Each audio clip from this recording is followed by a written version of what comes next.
Imagine this. You walk into a high-end cafe, order a coffee, and the barista tells you, "This cup was made from beans eaten, digested, and yes, pooped out by an elephant." Crazy, right? It sounds like a prank, but it's not. It's real. It's called Black Ivory Coffee, and it's not just real. It's one of the rarest and most expensive coffees on the planet. Here's where jaws drop. While you and I pay maybe $3, $4, or $5 for our morning coffee, a single cup of elephant coffee can cost $500. Let's put that into perspective. In the US, that's a month's car payment. In the UK, it's a round-trip flight to Spain. In Germany, it's almost an entire month of groceries for one person, all for one cup of coffee. So what makes it so pricey? It's the bizarre process. Elephants eat coffee cherries. Inside their enormous stomachs, natural enzymes break down proteins that normally make coffee taste bitter. A few hours later, farmers collect the beans from what elephants leave behind. Yes, exactly what you're imagining. Carefully washed, roasted, and brewed into a drink that's described as silky smooth, with hints of chocolate, malt, and spice. Some people call it gross, others call it genius, but no one calls it ordinary. Now the obvious question: who on earth pays $500 for a cup of coffee that's been inside an elephant? The answer: the wealthy elite. Celebrities, billionaires, luxury resorts in Thailand that want to give guests a story they'll never forget.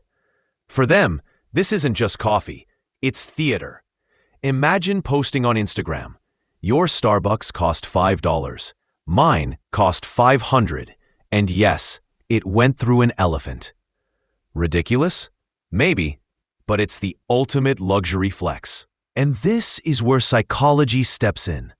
Because let's be honest, it's not really about the taste. Blind taste tests show most people can't even tell the difference between cheap and expensive coffee. So what's being sold isn't flavor, it's status. In the US, coffee has always been cultural currency. Pumpkin spice lattes, oat milk flat whites, $7 cold brews. In the UK, cafes like Pret and Costa have made coffee a lifestyle accessory. In Germany, coffee is so ingrained, it even beats beer in daily consumption. So elephant coffee? It's the extreme version of what we already do. A symbol, a statement. I can afford something you can't. But here's where it gets fascinating.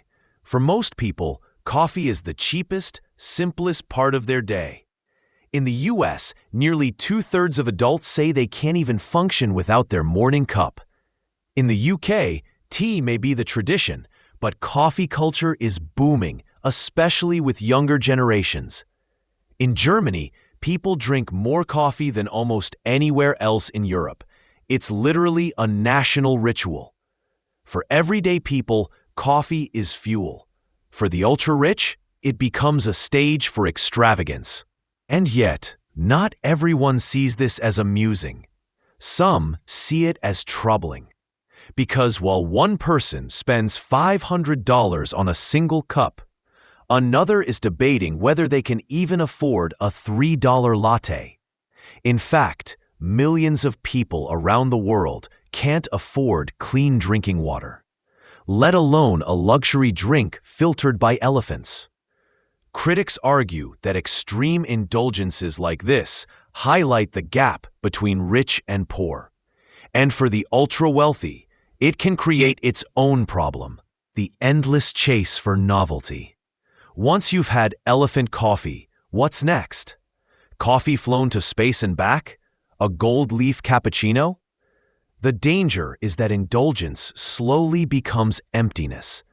Each new luxury feels ordinary after a while, and satisfaction keeps slipping further away. So what does elephant coffee really mean? It's not just about beans or elephants or taste. It's about how money transforms the ordinary into the extraordinary. How something as universal as a cup of coffee becomes a symbol of wealth, status, and yes, absurdity. The truth is, most of us will never sip Black Ivory coffee in a luxury resort. But maybe that's not the point. Maybe the real question isn't about them, it's about us.